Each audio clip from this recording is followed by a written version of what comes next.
is not a nicety. It's not something nice to have for black folk. It is now an absolute necessity. If you do not get reparations soon, black folk, as I told you before, are through. Reparation is not a nicety, it's a necessity. What are the conditions?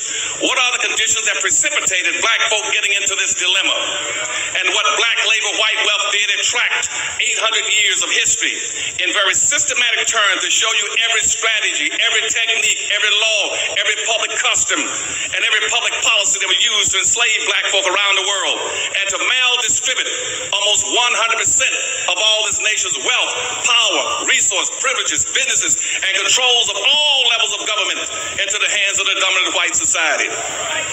And what slavery and Jim Crow segregation did with black folk, it intentionally maldistributed all the resources away from black folk and created a real-life monopoly game.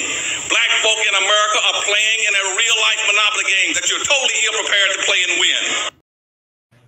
Peace, love, and reparations. Welcome to Black Star TV 2.0. Make sure you hit that subscribe button. They've been unsubscribing some of my people, so make sure you see if you're still subscribed to the channel. Hit that like button and share this on your social media platforms when you get a chance. Today, I wanted to talk about this black on black crime and how they use it as a way to, demonize us and make us look like we're just, the worst criminals on the planet, and and as an excuse to punish us as well. So I wanted to talk about this because I was listening to Tariq. He aired this suspected white supremacist out on this subject. He did a very good job. But the white boy was talking about, he said that we commit 55% of the crimes, and that's actually not true. We commit less than 30% of the crimes on any given year. I don't care what year it is. We commit less than 30%, and they're committing about 70% of the crimes, but we're 50% of the prison population, which doesn't add up. Anybody who a third grade mathematician could tell you that. Yeah. So let's get into this. I want to show the stats as I usually do, and I'm going to get into some other stuff too as well, because we also know that they get away with a lot of crime. They a lot of their crime goes unreported, right? And they get slaps on the wrist for almost everything. So in 2018, look at this, 7.7 million crimes was committed. White people committed 5.3 million. We committed 2.1 million. As you can see over here in the shaded area, white people committed 69% of the crime, and we committed 27.4% of the crime. But that year, we were probably 50% of the prison population. It does not add up. And again, right here, we committed almost 5 million. Not 5 million crimes, almost 5,000 murders and almost 150,000 violent crimes. So that's less than 1% of black on black crime. Less than 1% of us are committing black on black crime. And again, crime, person-to-person crime, is usually based on your vicinity of where you live. If you live around a bunch of white people are going to commit crimes against white people. When you're around a bunch of Spanish people are going to commit crimes against Spanish people. The same with blacks. So to have a quote of black on black crime, and we don't have white on white crime or Spanish on Spanish crime, or Asian on Asian crime, Indian on Indian crime, is crazy to me, because again, they just use that as a deflect to make us seem like, we're just so criminal, right? But here's again, this is 2019. Again, total amount of crimes, 4.9 million. White people are committing 3.3 million, and black people are committing 1.4 million. As in the shaded area, white people committed 67% of the crime, and we committed 28% of the crime. So at the end of the day, right?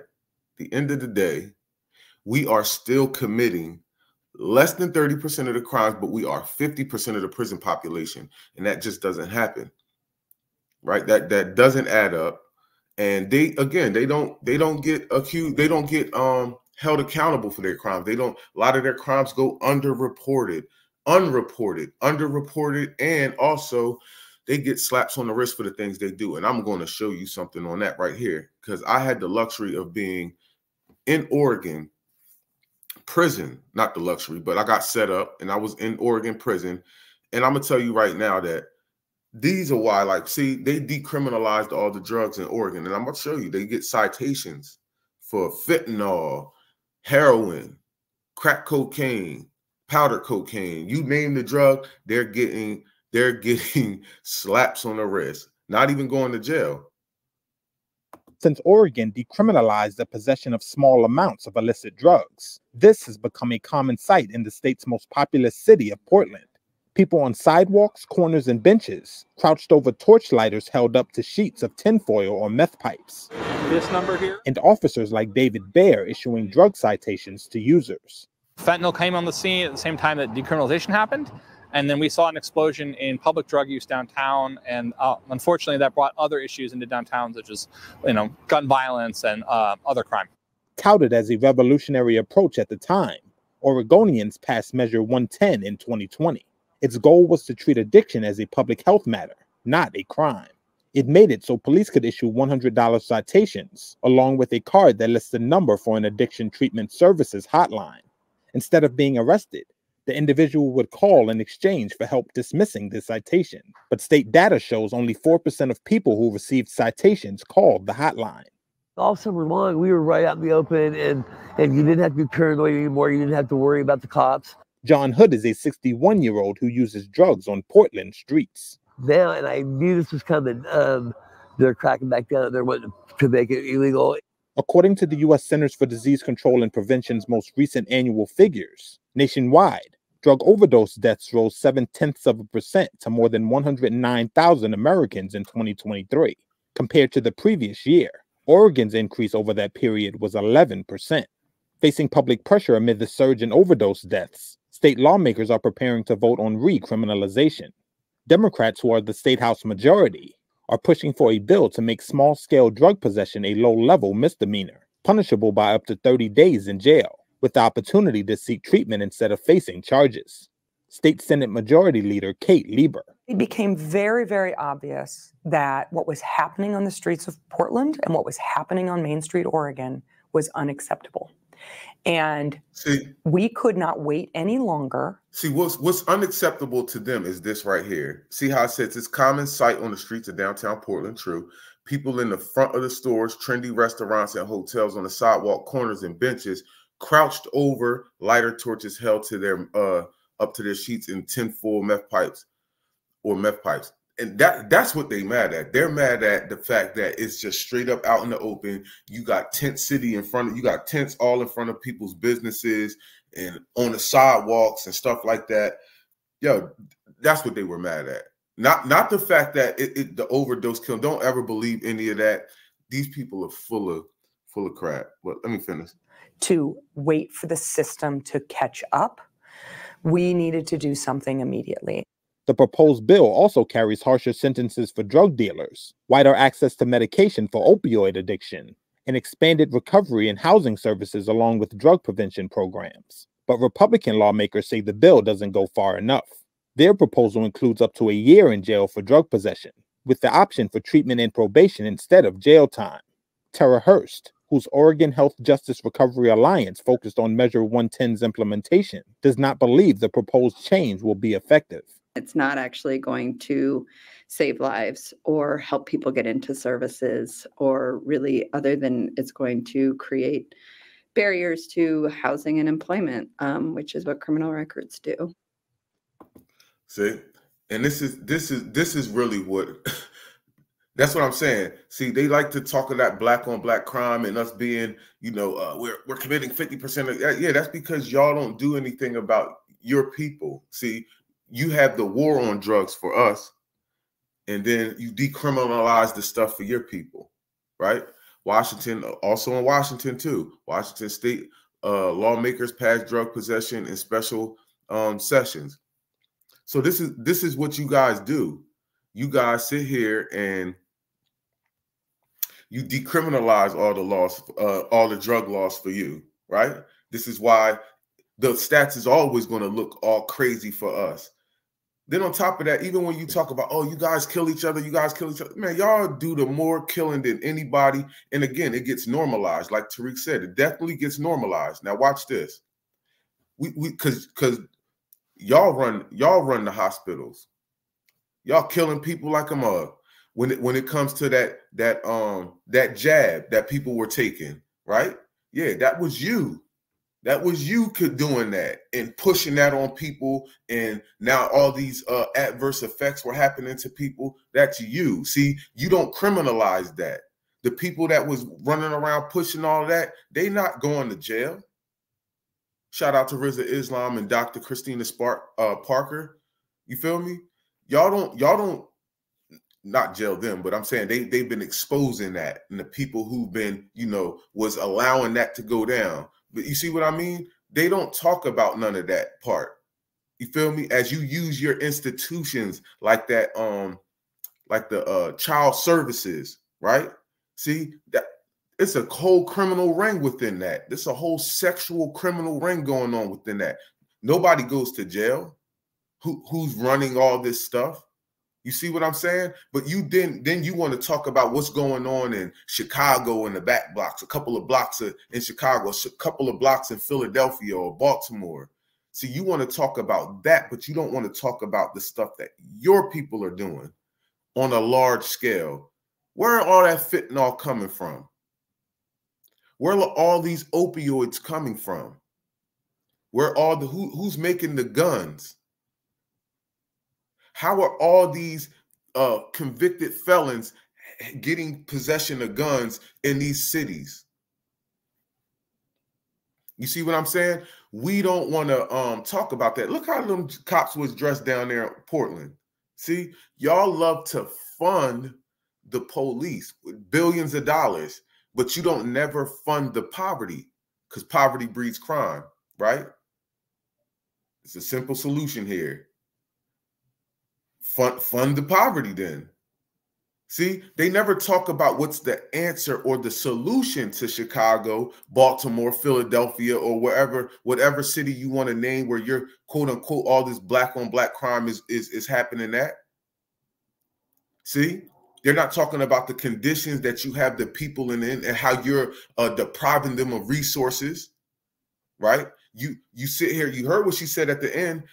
All that sending people to jail just stops people from getting housing, jobs, and everything else. See, you have a system that's designed to keep people in the streets, and then you want to sit here and talk about, oh, wag your finger. Oh, look at you guys, black on black crime. You need to fix your black on black crime. No, you need to fix all that, all those sexual crimes you got, and your violent crimes, because y'all have a lot of violence going on in your community too. It just gets unpunished.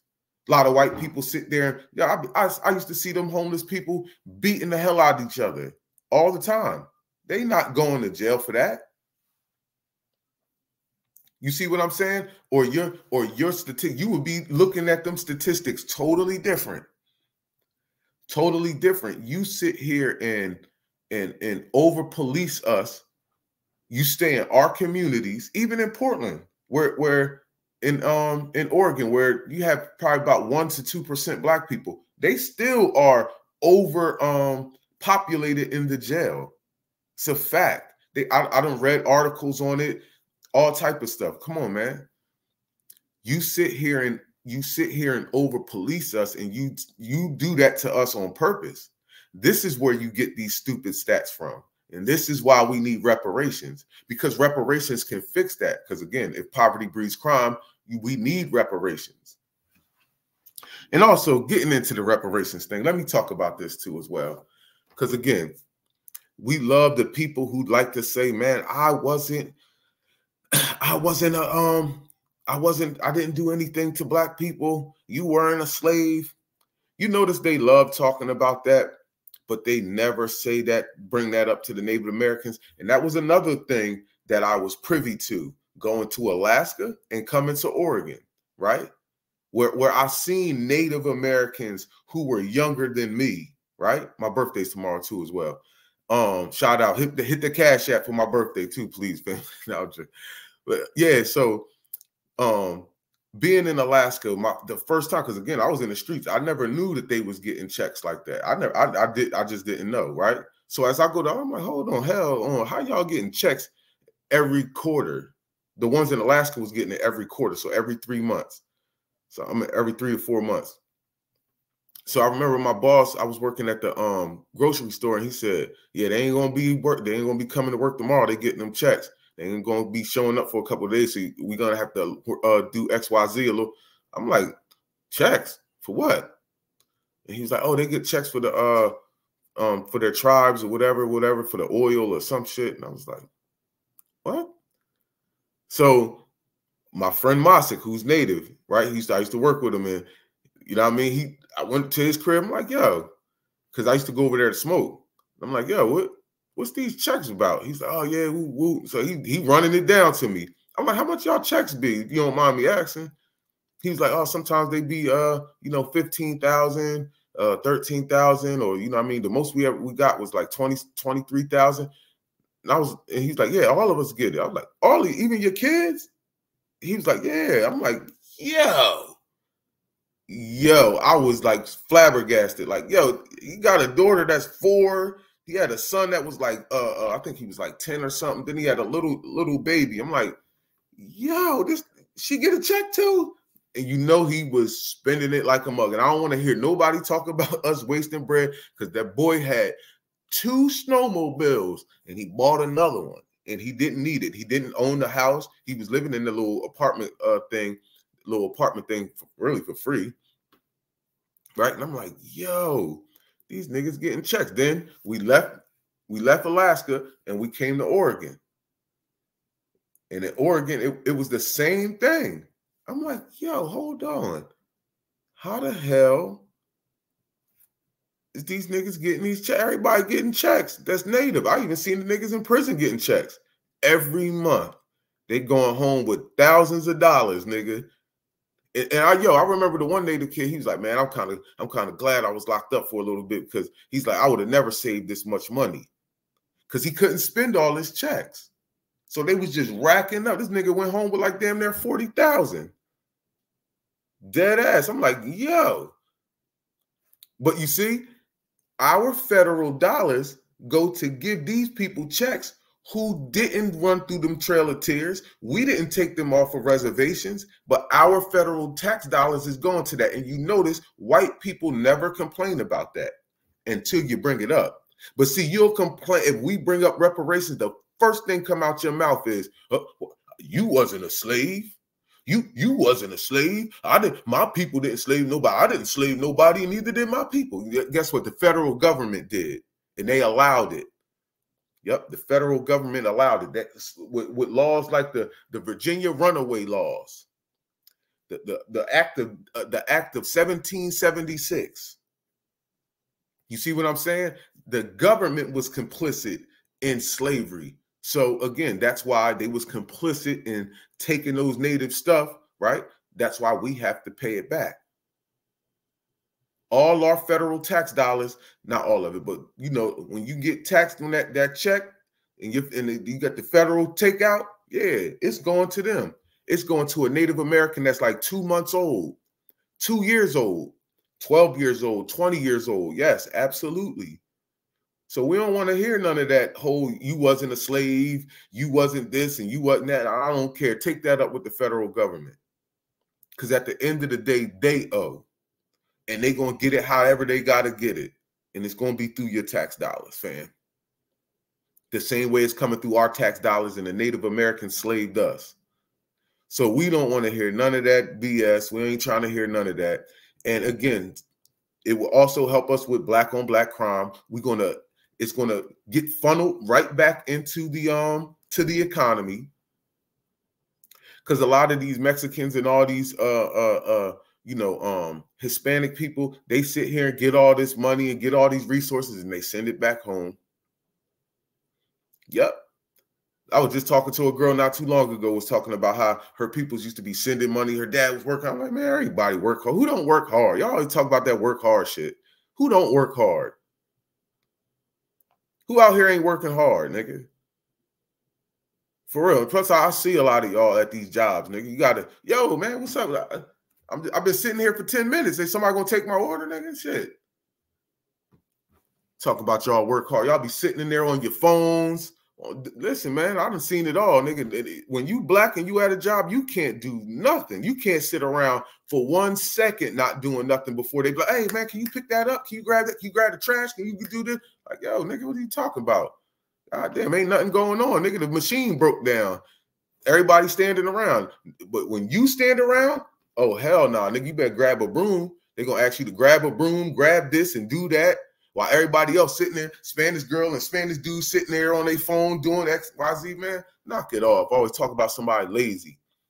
We ain't trying to hear none of that lazy shit. While you sit here and give them all the jobs, you giving all the benefits.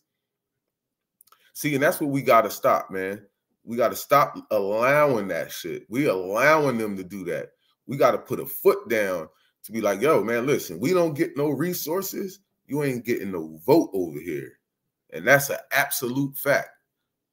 But family, please make sure y'all hit that subscribe button. Make sure y'all hit that like button as well. Make sure they keeping y'all subscribed to the channel because they love taking people off. And you won't even realize that you've been unsubscribed. So make sure you check that you being subscribed. I'm probably not going to do a video tomorrow. Tomorrow is my birthday. But make sure y'all hit that Cash App, Black Star TV 2.0. We in here. I'm out, family. Motif alumni.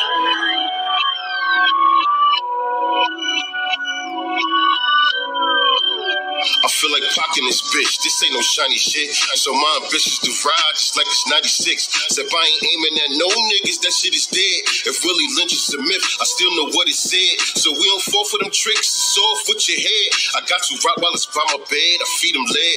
Rest in peace, Marquise McLaughlin and Nia Wilson. Racist media have you thinking the victim's a villain. All these killings we witnessing domestic terrorism. And niggas still marching. Nobody care to listen. Get off your knees, black man. It's time to take a stand. You ain't afraid to go bust your gun in Afghanistan, and this is exasperating. They say I'm advocating violence, well, that's fascinating. Coming from the mouth of Leviathan, you evildoers killed the king and he had a peaceful movement, and you want me to be forgiven and just keep it moving? Eeny, meeny, miny, mo, see ya, cracker, stay on, cold, iffy, holla, slit his toe, eeny, meeny, miny, mo. I want all the smoke. I think y'all should choke. Just cause you criticize Trump don't mean y'all is woke. Niggas ain't ready for revolution, yeah, that's a fact. But if they're killing us anyway, then how should we act? Can you grow your own food? Are you stacking your guns? Do you know how to fish? Do you know how to hunt? Can you box? Can you wrestle? Fold a nigga like a pretzel? Are you trained? Can you aim? Have you read the mental nettle? What if revolution came and you had to kill a relative? That's your blood, that's your cuz, that's your uncle. That's irrelevant. Shit, it's him or you. I don't care if it was your pastor, if he gon' sell you out for a slave master. I read the Art of War, 48 Laws when I was yay tall. I knew the 120 lessons, but all my grades, Paul. Francis Crest, Van Sertima, yeah, they came before. If you won't die for nothing, what was you made for? Francis Crest, Van Sertima, yeah, they came before. If you won't die for nothing, what was you made for? Eeny, meeny, miny, mo, see ya, cracker, stay on, cold, iffy, holla, slit his toe, eeny, meeny, miny, mo, eeny, meeny, miny, mo, see ya, cracker, stay on, cold, iffy, holla, slit his toe, eeny, meeny, miny, mo.